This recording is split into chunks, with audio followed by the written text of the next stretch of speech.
대통령 질문 드릴 기회 주셔서 감사합니다. 저 조선비즈 이슬기 기자입니다.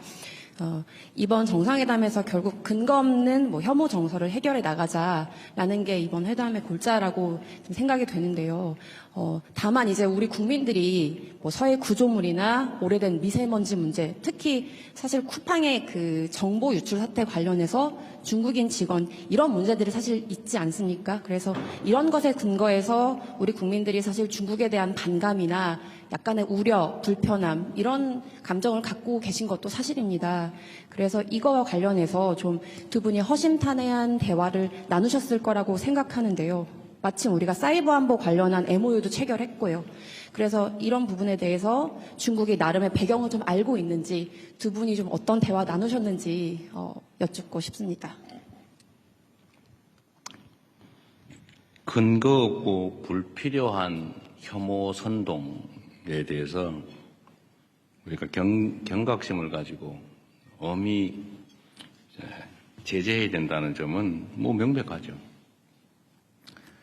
쿠팡의 그 범죄 행위자가 중국 사람이다. 어쩌라고요? 일본 사람이면 그러면 그때부터 일본 사람 미워할 겁니까? 그러면 쿠팡에 그 미국 사람 있으면 이제 미국 무지하게 미워해야 되는데 그건 왜 안 하는 거예요, 도대체? 아무런 그야말로 그것도 근거 없는 얘기죠.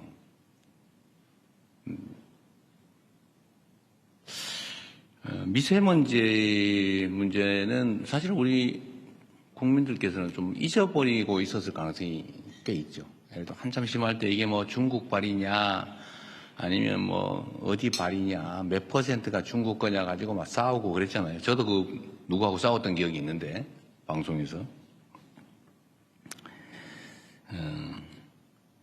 근데 이런 걸 가지고 감정적으로 대응할 일은 아니죠. 근데 중국이 어쨌든 재생에너지로 신속하게 전환하면서 정말 놀라울 정도로 빠르게 어쨌든 미세먼지 문제에 대응을 한 것 같습니다. 이건 제가 그냥 기억나서 우리 이 상하이시 시장이 환경부 장관을 했고 또 환경공학자고 제가 이제 자료를 보다 보니까 그리고 젊은 나이에 북경시장을 했어요. 그리고 지금 상해시장을 하고 있는데 북경시장을 하면서 이 북경의 환경 문제, 이 미세먼지 문제를 어쨌든 아주 강력한 드라이브를 걸어가지고 짧은 시간에 엄청난 개선을 이뤄낸 겁니다. 그리고 그런 점에서 실력자죠. 능력자인데 그 얘기를 제가 칭찬하다 보니까 그 얘기를 하게 된 거예요. 그냥 이게 무슨 한중 혐오 정서의 원인이라서 한 얘기는 아니고 서해 문제 가지고도 이렇게 이상하게 또 왜곡해서 서해를 상납을 했느니 이런 이상한 또 주장하는 사람이 있는 것 같은데 이 서해 구조물 문제는 사실은 서해에 이제 각자의 고유 수역이 있고 그 중간쯤에 공동 관리 수역이 있어요. 근데 공동 관리 수역을 사실은 이제 선을 그어가지고 관할을 나눠버리면 깔끔한데 그 중간을 공동 관리로 남겨놓은 겁니다. 이제 이거를 선을 그어버리면 제일 깨끗해요, 우리 입장에서. 근데 그 공동 수역 중에서 중국 쪽 경계에 붙여서 살짝 넘어온 거예요. 이 중간에 와가지고 아니면 그 중간에서 오른쪽으로 우리 쪽으로 와 있는 그런 게 아니고 위치가. 그 중국은 우리한테 그러는 거예요. 거기 들어온 물고기 있는 것도 아니고 진짜 물고기다. 양식하는 거다. 회유하는 좀 양식장인데 뭘 그러냐. 그런데 우리로서는 왜 일방적으로 하냐라고 이제 문제를 삼는 거죠. 그리고 지금 양식장 시설이 2개 있다 그러고 그걸 관리하는 시설이 또 있다고 그래요. 근데 관리하는 시설은 그건 철수할게 이래가지고 아마 옮기게 될 것 같아요. 일단 그건 옮기자. 그걸 자꾸 논란이 되니까. 그런데 우리 입장에서는 그냥 편하게 중간을 정확하게 그냥 그어버리자. 당신들 마음대로 써라. 그 안에서. 지금 그 얘기를 이제 실무적으로 하기로 한 거예요. 그럼 깔끔하잖아요. 그 선에서 우리 쪽으로 넘어오는 것도 아니고. 그쪽에 실제 그쪽 수역에 근접해 있는 공동 수역인데 그래서 깔끔하게 정리합시다 라고 한 겁니다. 그렇게 하기로 했어요. 이제 어떻게 할지 실무 협의를 하기로 했습니다. 그래서 문제의 원인을 제거하자. 이렇게 정리하면 되죠. 근거 없고 필요 없는 불필요한 이런 문제는 정말 우리 언론 여러분께서도 정리들을 가끔씩 한 번씩 해주세요. 중간적 입장에서. 뭐 언론이 입장이 중요하잖아요. 누구 편 들어가지고 왜곡 조작하려고 하는 게 아니지 않습니까? 정치 집단도 아니고. 뭐 정치 집단이 그러는 거야 이해하지만.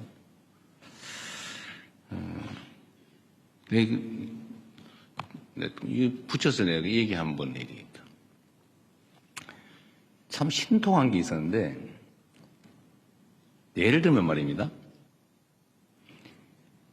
검찰이 기소해가지고 법원이 검찰의 기소가 잘못됐다고 판결을 하면 우리는 통상적으로는 잘못 기소한 검찰을 비판해요. 이거 맞잖아요, 그게.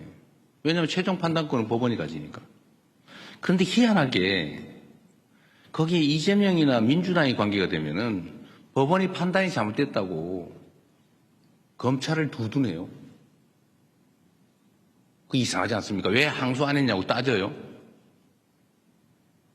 기소한 걸 잘 탓해야지. 왜 법원이 판결을 잘못했다고 항소해서 법원의 판결을 뒤집으라고 합니까? 이게 완전히 중립성을 벗어난 거죠.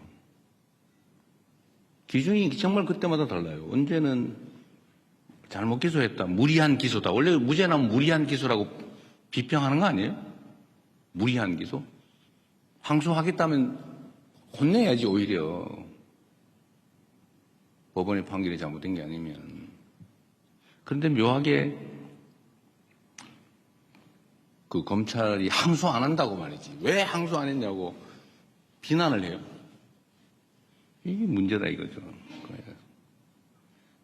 그래서 이게 서 있는 걸 이렇게 똑바로 안 쓰고 이밖에 삐딱하게 서 있으니까 세상이 삐딱하게 보이나 그런 생각이 들 때가 있습니다. 특히 이런 혐중, 혐한 이런 것들이 국민 경제에 엄청 피해를 주잖아요. 무슨 도움이 됩니까? 손해는 국민들이 받죠.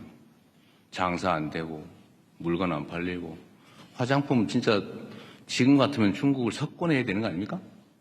근데 안 팔리잖아요. 중국에서 잘. 그러니까 엄청나게 손해보고 있는데 그럴 필요가 없다. 그게 공인으로서 해야 될 일 아니겠나 싶습니다.